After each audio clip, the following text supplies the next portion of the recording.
Salut tout le monde, je pense que vous allez très bien. Je suis très ravi de vous écouter. Je suis très ravi de vous parler plutôt ce matin. Très ravi, très ravi. Nous sommes dans Matthieu chapitre 25, le verset 14 à 30.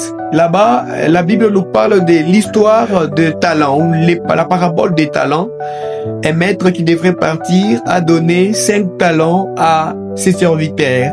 À un serviteur 5, à l'autre 2 et à l'autre un seul talent. Et à son retour, il a trouvé celui qui avait 5, lui a rendu 5 autres. Celui qui avait 2 lui a rendu 2 autres. Mais celui qui avait un seul a eu peur. Selon lui, pourvu qu'il n'avait pas la connaissance de son Seigneur, de son maître, il a dit que son maître pouvait récolter là où il n'a pas sémé. Alors, cette histoire veut nous dire quoi? C'est la question que nous devons nous poser. Comment nous devons interpréter cela?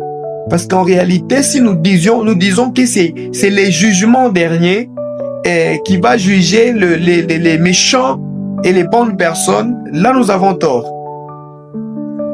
Les jugements derniers pour mettre les uns en enfer et les autres dans les cieux, c'est sur les saluts.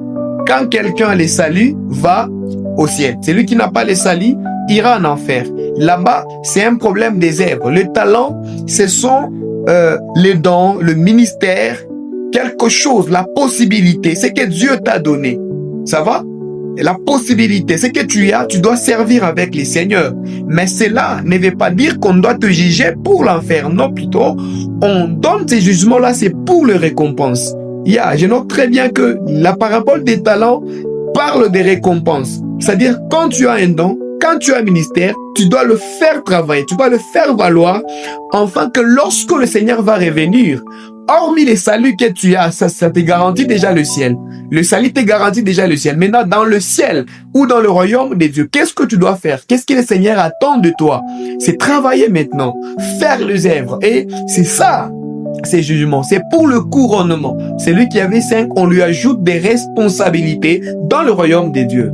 Celui qui avait 2, on lui ajoute encore. Parce que dans le royaume de Dieu, nous serons couronnés différemment. Nous serons récompensés différemment. Oui, interprétez très bien la Bible. Ne dites pas que quand on dit aller dans les ténèbres du dehors, c'est l'enfer. Non, dire comme ça, ce n'est pas ça la Bible. Parce que nous ne sommes pas sauvés par les œuvres. Et alors que l'histoire des talents parle des œuvres. Et les œuvres seront récompensées. On ne peut pas entrer au ciel par les œuvres. Nous entrons au ciel par la grâce. C'est-à-dire, c'est par la grâce, par le moyen de la foi, en croyant, en acceptant, là nous entrons au ciel. Ce n'est pas par les œuvres. Les œuvres sont utiles pour nos récompenses. Ouais, regardez bien l'histoire, tous étaient dans le royaume de Dieu. Et alors, dans le royaume, nous avons des choses à faire. C'est-à-dire, les saluts, après les saluts, il y a toujours ce que nous devons faire. Et c'est ce que nous appelons œuvres. Et ce sont les œuvres qui seront couronnées.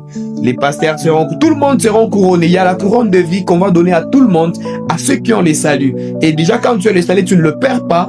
Tu as déjà le ciel. Maintenant, à toi maintenant de servir les seigneurs avec ce qu'il a mis en toi. Le don, le ministère, c'est ça le talent.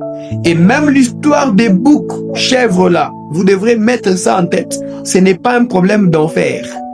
Ça, c'est un problème de couronnement. C'est un jugement des couronnements. On juge pour couronner.